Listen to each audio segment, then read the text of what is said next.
Good evening, and my name is David Fort. I'm with Kitsap County Public Works. I'd like to welcome you to our Lund Corridor Study Open House in our nice virtual format, which we will work through today. And to start off today, we'd like to have Commissioner Greedo would like to say a welcoming word. So Commissioner Greedo. I'm having a little trouble. There seems to be 2 or 3 voices here.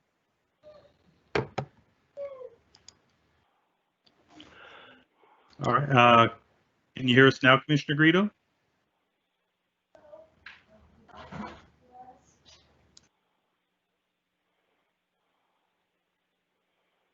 Great, thank you.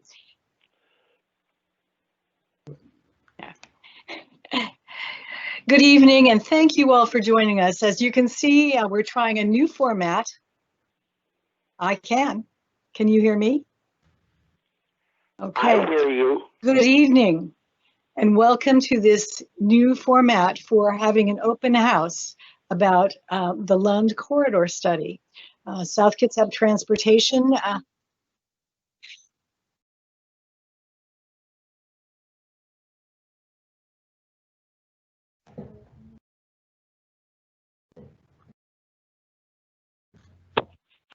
Alrighty. Okay, so we. All right, so we'll go as part of this. And so give me a thumbs up with everything's going all right on the side. All right, so again, welcome. We are having a little bit of technical difficulties. We'll try and work through them as we go along. So the Lund Corridor study, open house tonight as we went through. There are two ways that you can provide comments for us at Public Works in the county. The first one is through the website. The website, right there as we go through, there's a link in there right at the bottom that you can click on, and a form will come up that allows you to provide your contact information, which is not required, but it does help us communicate with you. You can write in your comments. You can also upload pictures or files or anything you'd like to support your comments right there, and then you just hit the submit, and that will come to Public Works at the county, and you'll be able to provide direct comments to it. The other way, and we're going to try a little bit, if you have a short comment that is specific to our presentation tonight, so it's not a complex thing, but you have a little question about what we're saying tonight, then as you queue up on your screen, a little pop-up should come up that shows the muted and all this, and you click on the question and answer right there. A bar will come up to your right, which will look a little bit different than this.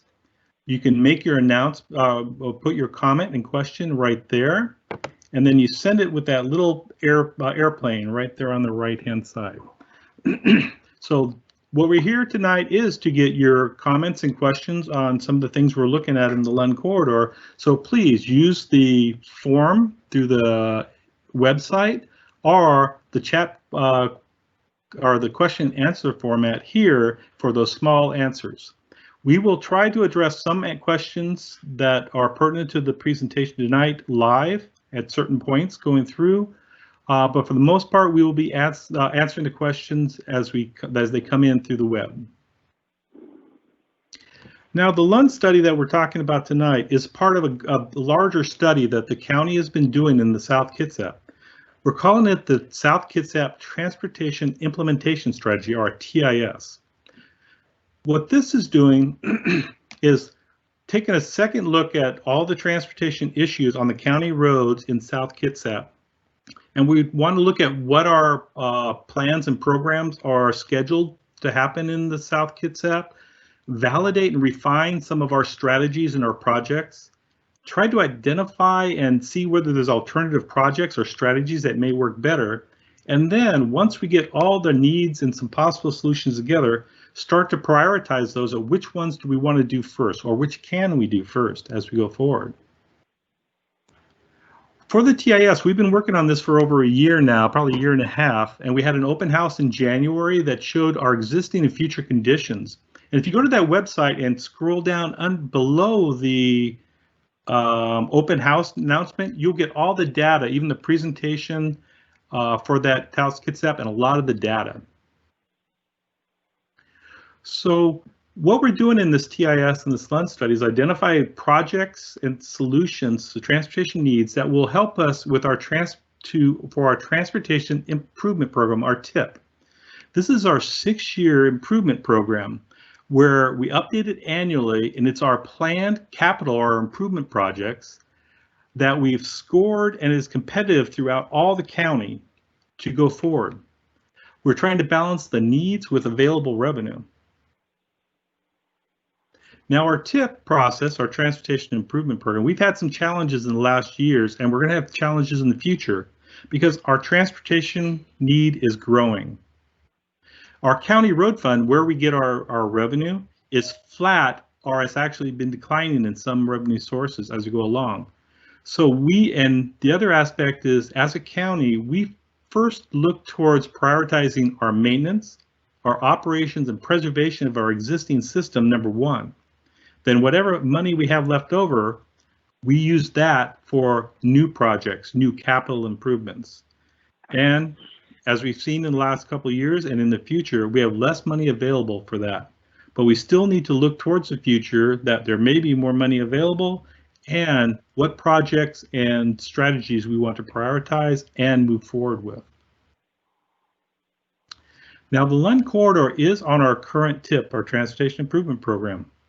The Lund-Harris intersection has been identified as needing improvements. As we started to look at that project, we had a bigger question, and also what the TIS, the strategy was telling us is there's a little bit more issues there than just that intersection. So we decided to take a step back and ask the questions about how should the intersection function, what type of intersections should be there, and what is that corridor going to look like. That's how we started going. That's why we decided to do this strategy for the whole corridor and not just concentrate on one improvement at the intersection. One thing you'll also see on our TIP is that Jackson-Salmonberry roundabout that's under construction right now. So let's look at the Lund Corridor a little bit, some of the stuff we got out of our TIS. Now, the Lund Corridor is in the unincorporated county. It's part of the urban growth area. And that urban growth area, Port Orchard urban growth area, the area in kind of a, I don't know, what is that color, yellowish, as you go through, it has a population of over 17,000 people. The actual UGA is bigger than the city of Port Orchard in population at 17,000. It's predominantly, it is an urban area, so all of our projects will have urban, which means city-like standards and designs. It's zoned for low-density urban residential. We also have the South Kitsap Regional Park with stores along and the commercial in the city area on the west side, and also at Jackson on the east side. Now, all the things how we're going to be funding any improvements on this corridor will come from the county road fund. And that is you as taxpayers in the unincorporated parts of the county are paying your property tax to our road fund. We also get money that is dedicated for the unincorporated parts of the county for gas tax. And also we have other funds like real estate excise tax and other things that help us fund our road system. Here's some of the data that we provided in the South Kitsap TIS about the Lund area. We found out through modeling, which is some computer simulation of the system, that the Lund Corridor has some capacity issues. You know, how the traffic volume is growing faster than the ability for the road to sustain it. We also found that the Lund and Harris intersections are both having difficulty with predominantly people trying to get onto Lund as we go through. So if you're at Harris and you're trying to take a left-hand turn onto Lund, you sometimes have to wait a long time, and that shows us at a level of service F as we went through. We also looked at the walking. So the county has a non-motorized committee that prioritizes future improvement, or non-motorized committee of citizens that helps Public Works, and it makes recommendations to Public Works and the commissioners about non-motorized or biking, walking, hiking in the county. They took a look at the South Kitsap and looked at all the areas that are close to schools, close to libraries, close to parks, close to stores, and also close to where the residents are living, and tried to identify which areas need to have the a higher priority for if we're going to put in pedestrian facilities. Where should we be going through? And what they came up with is that the Lund Corridor was a high priority for the group. So they looked at all the South Kitsap and the areas that were in orange. They said, if we're going to have money available to do walking, then it should be these areas that we should go for first. So Lund is a high priority for walking, or sidewalks or paths. The non-motorized committee also looks at connections between communities, and these are more the non-motorized facility plan and routes. And throughout, they've worked with the commissioners to identify throughout the county, what are the priority routes for connecting communities and connections within communities. And Lund, as we see here, is identified as a non-motorized route. For planning, that tells us that when we do make an improvement on Lund, we need to address and provide facilities for biking and for walking. And when they did a prioritization of all the county routes of which ones we should move for, the Lund corridor was a medium priority for them recommendation. Transit is also uses the Lund corridor. There are two transit buses, route number 9 and number 81, that utilize it. We're working with Kitsap Transit and to see what they will be doing in the future. They anticipate some minor changes to their routes, and they also have worker drivers. So we'll work with them on bus locations, bus routes, and what's best for the corridor to help transit, those who use transit and those who want to use transit. And so from the TIS, from the Transportation Implementation Strategy, we kind of defined what we wanted to look like in the corridor. And we decided we had to define where the project would be. And so we chose that the project would run from on the west side, right at the city limits, which means we will work with the city of Port Orchard on how we transition. We'll work with them on, how to mesh up our road system with them, as we always do. And then on the east side, we're going to end just short of the Jackson intersection as part of that. Now, one of the reasons why we chose to not include the Jackson intersection is because that would make the project a little bit too big to have to also do the Jackson at this point. And we want to work with the Jackson corridor also before we decide exactly what to do with that.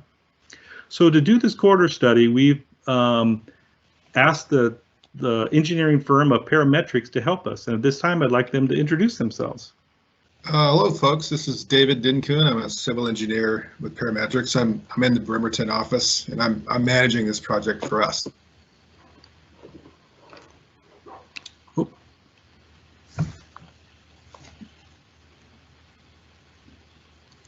All right, we seem to have Tricia. We seen a little volume or muted problem there. I'm sorry. There we go. Tricia Gonzalez. I'm from Parametrics, and I'm the transportation planner engineer on the project. Thank you. All right, great. So let's talk about what we're looking at. So what we are looking at with Parametrics and Kitsap Transit, we're also working with the city of Port Orchard on what we saw what the needs were for the corridor. We saw as went through. So how are we going to do the study? And so Tricia will walk us through some of the analysis criteria that we're going to be using to identify what is the best solution. All right. Thanks, Dave. So Dave did a good job of explaining, of course, that all the users of the corridor. So we want to consider those when we develop a solution. We want to make sure that we consider that this is a roadway, an east-west roadway that connects two very high volume arterials over at Bethel and Jackson, but Lund itself is primarily residential. and it is a priority for bikes and pedestrians. There's transit service along the roadway. There's the school and the park. So when we put these improvement scenarios and things together, we do want to consider all those users. So we develop a list of analysis criteria, and we use this to help come up with solutions, and then also to screen out what's the best solution. I think I covered those. All right.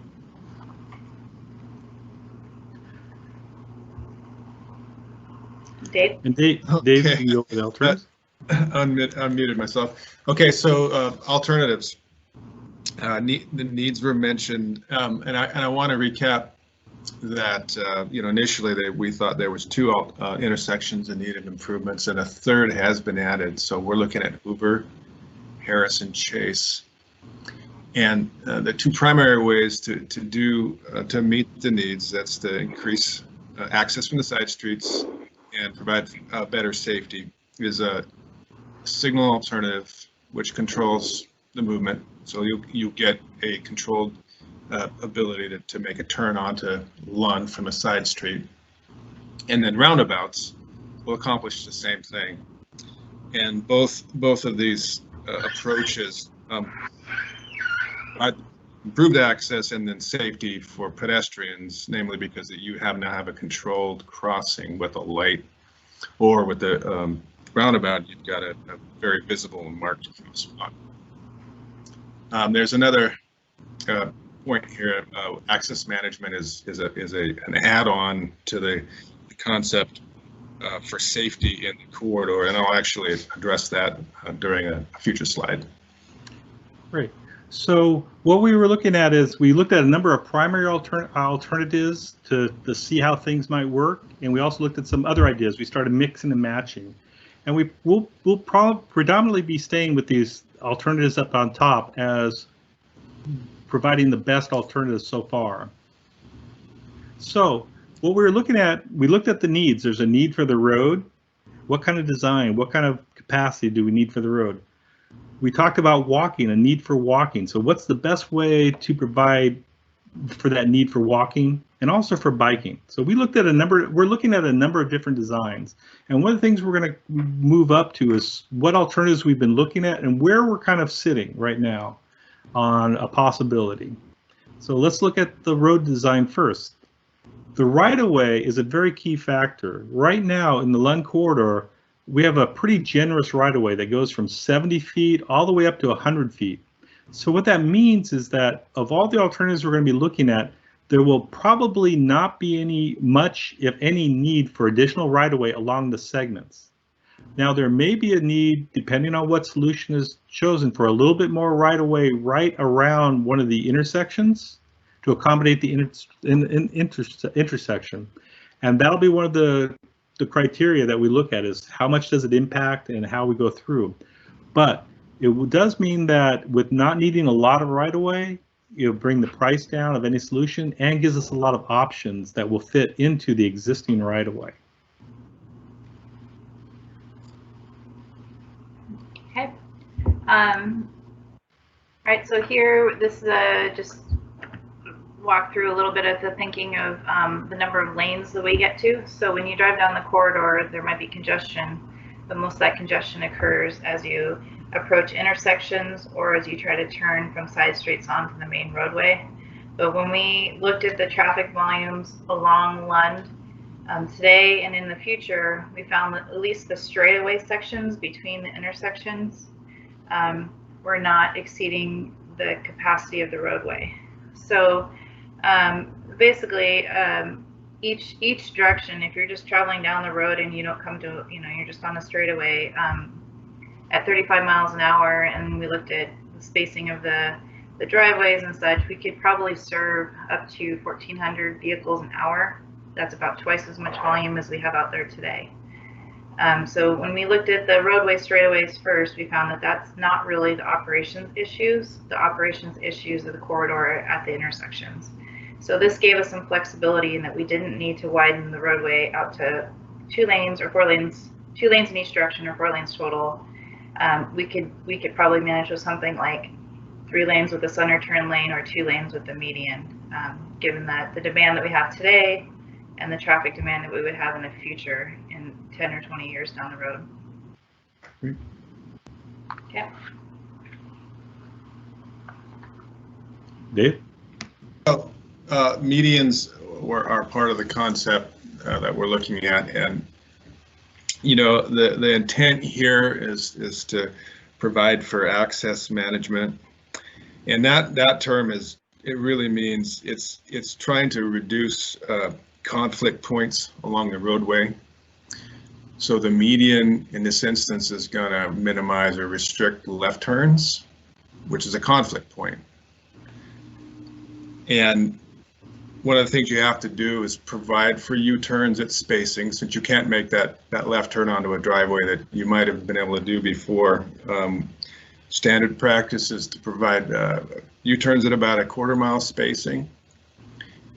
And then we also need to provide access to emergency vehicles, so we can do this with making the curb mountable and then providing points to cross with mountable curb at certain spacings. And we're thinking of 400 feet, or it might be a good number for this project. Great. And so this is one of the concepts we're looking at how we can provide more safety in the corridor, provide more capacity in the corridor, and also but minimize how many lanes we need to have as going through. So it's one of the concepts we do. It has a lot of different alternatives that we can look at.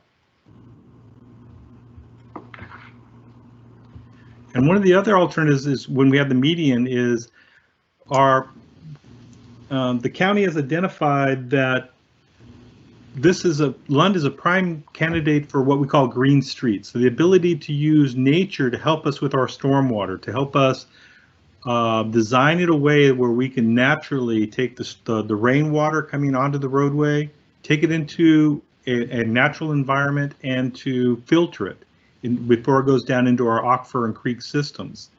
And so this is another one with the idea of a median and some landscaping on the side that maybe we can incorporate that and do 2 things at once. Improve our stormwater quality and control, while also aiding in the design and the beauty of a corridor. Now, we also had pedestrians and walking and biking was also a concept. So one of the first concepts we look at out there is that the bike lane could be right next to the travel lane as we go through. So a 5-foot bike lane as we went through. And as we look over here, this is a graph, and you can see different numbers with different sources, but it basically is telling us of those people who want to ride a bike, what percentage of those people out there are comfortable with different types of facilities. So if you're sharing the road, or if you have a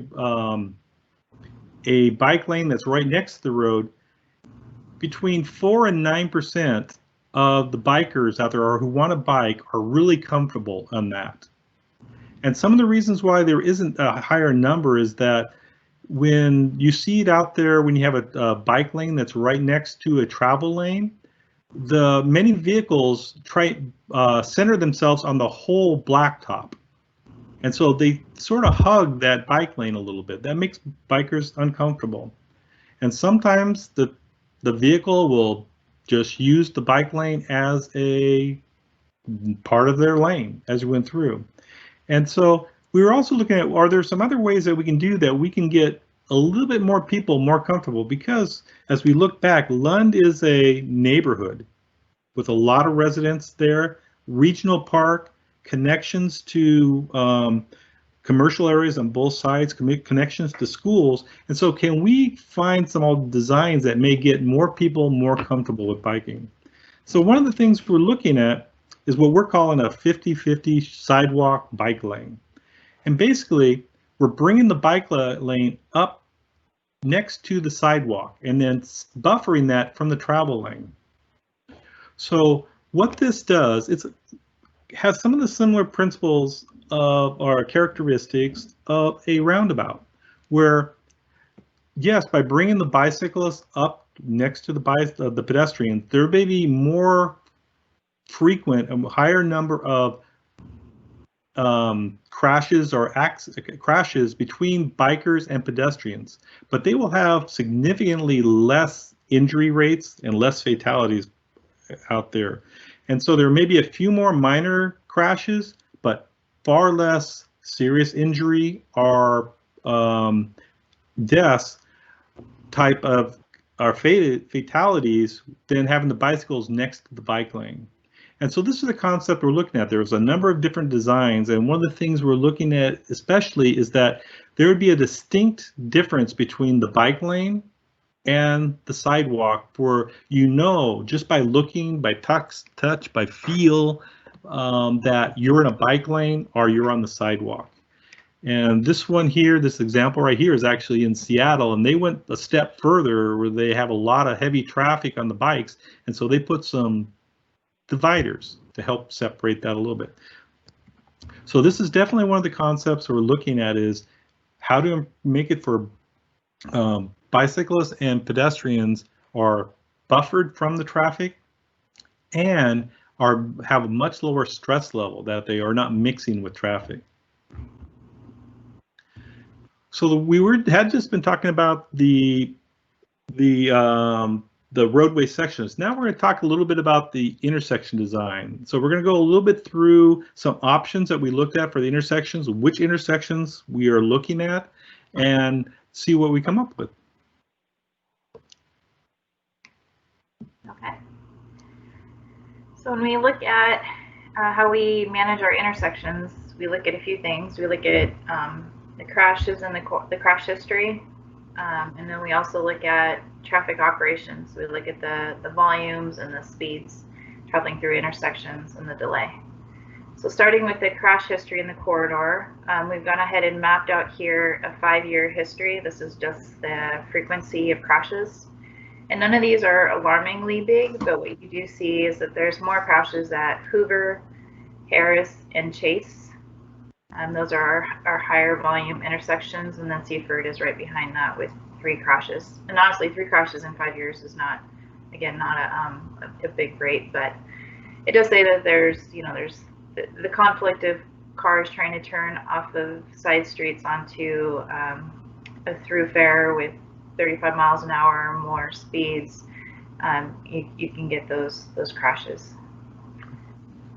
And we do notice that Jackson does have a high number of crashes because of the volume on Jackson and Lund, as we went through. And we also see right here at Cathy in City of Port Orchard a contact point. And so City of Port Orchard is monitoring that and trying to look for ideas on how to make that a safer connection.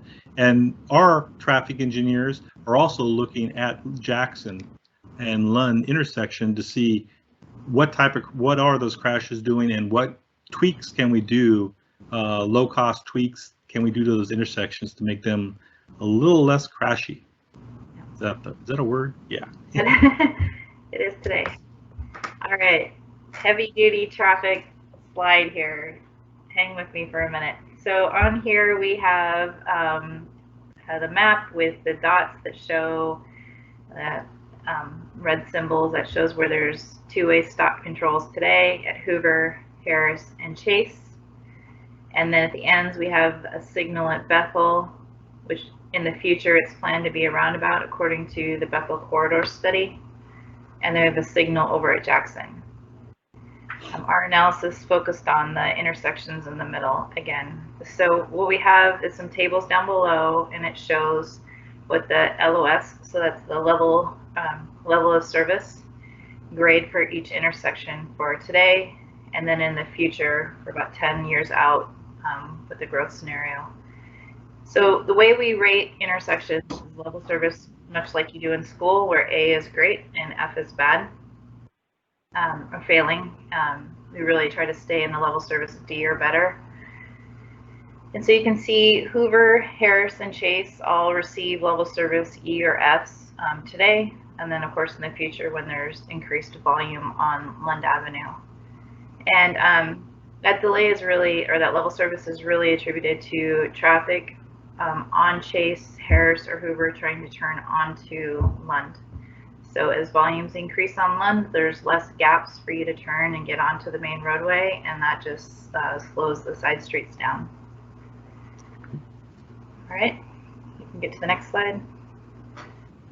So then we looked at some solutions or improvements to those intersections, and the two first we usually pull up are signals and roundabouts. So we dropped the signals into our operations models and found that cool, it improves those intersections to level service, you know, A to C, depending on if you have access management or not in the middle. But what we find out, we have another thing that we run the intersections through, and that's the bottom box that says signal is not warranted, and it says MUTCD at Harris and Chase.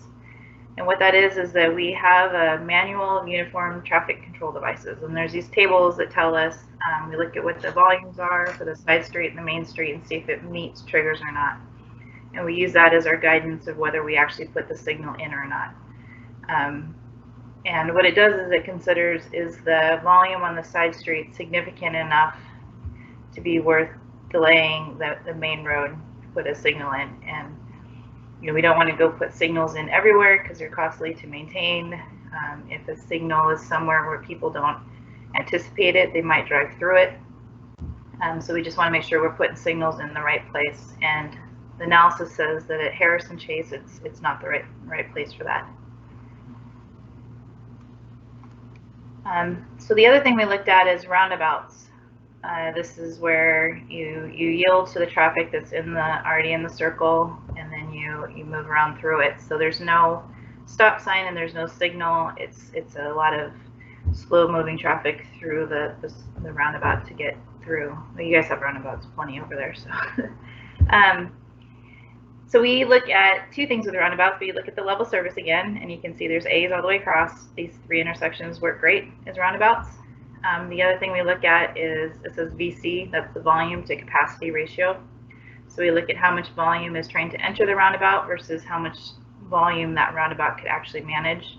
And those VC ratios are all under 0.92 or less, which is great for a future condition. So we found that roundabouts seem to be a good solution just regarding traffic operations and flow. Okay.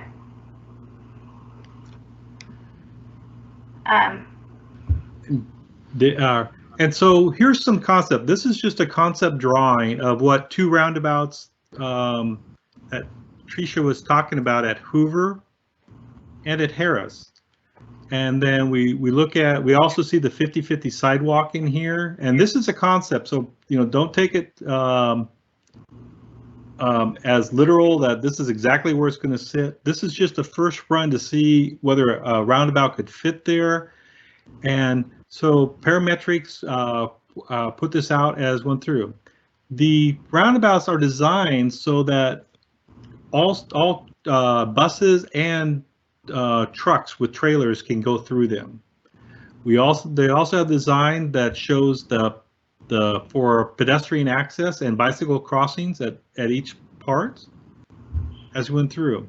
And we'll talk about this a little bit more. On this particular one, this shows that median is right there. So in this case, one of the options we're looking at is Seifold would just be a right in, so you could only make a right-hand turn in and a right out. So if you're coming from Port Orchard and you live on Seifold, you would come around, do the U-turn, and then do that right. That's just one of the options we're looking at as we went through. And what that does is it makes it for very controlled turns, very controlled access, and significantly less crashes actually significantly less severe crashes and severe injury crashes as we go forward. And we see that the reduced crash frequency by 40% and reduce injury collisions by 80% using roundabouts. And people have a lot of experience. Love them or hate them, they work very well. And so some of the other options we're looking at, I was just talking about for Seifold, it was that right in, right out that I showed earlier, but also, maybe that's a point where we actually put in a left turn lane right there. Instead of having that median, we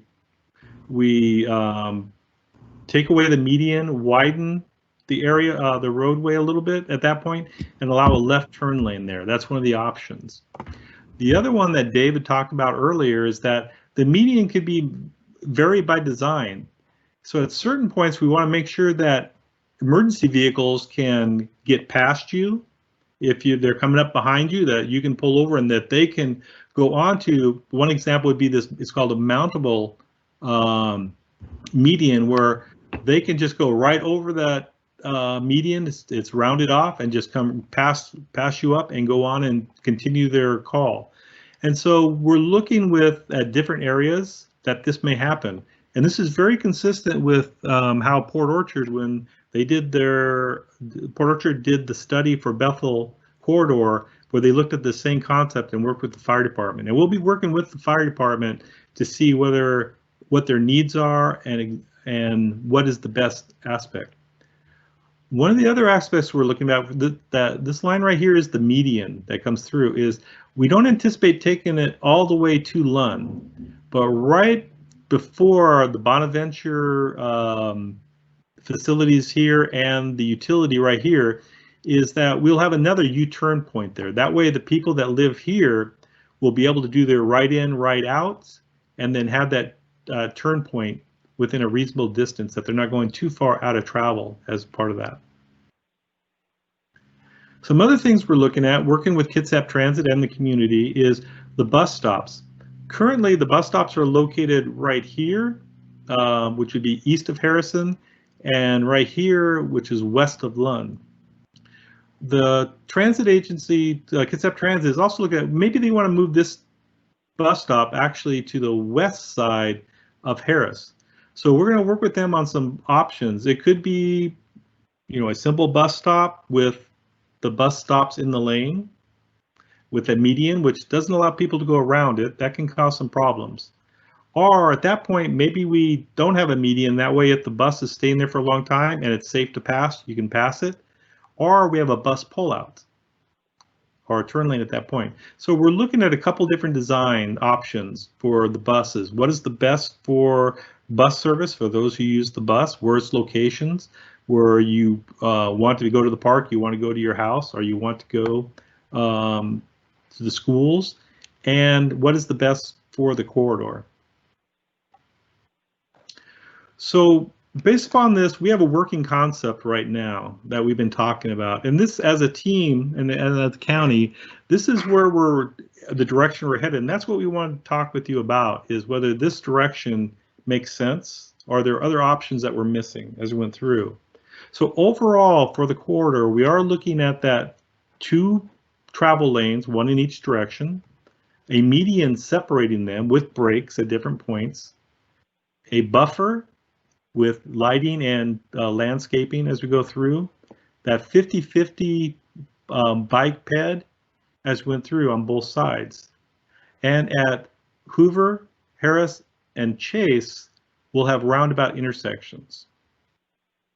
So these are the ideas we're looking about, and please let us know whether you have concerns. You can send us on and ideas. We've heard from one person already about a stormwater issue that we hadn't noticed. And it was one of those ideas where we will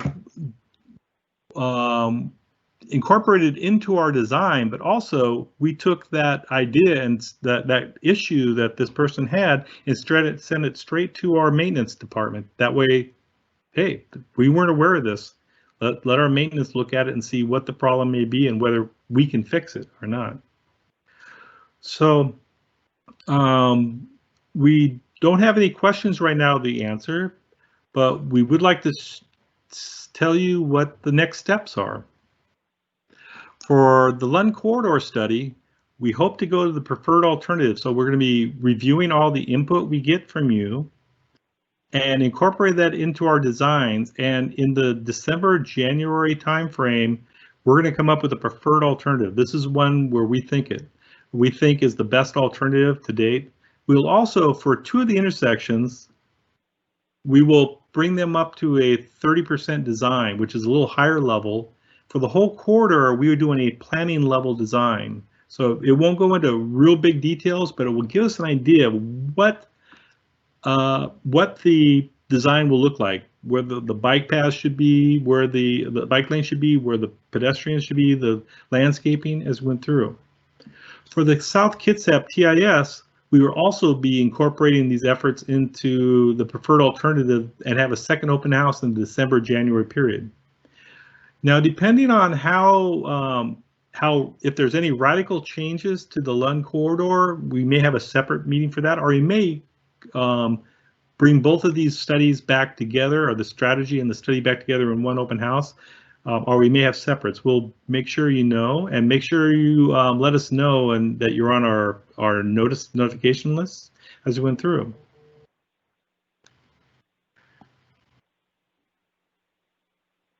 And so we'd like to thank you for participating today as part of that. And we look forward to seeing your comments in either the Q&A on the side here, or at this point, I would say recommend that you go to our website and send us one of those forms as we move forward. And we'd like to thank you on behalf of the commissioners, Kitsap County Public Works, and Parametrics. Thank you for attending. We will be posting this recording onto the website and a copy of the presentation. And we'd like to thank you and have a good evening.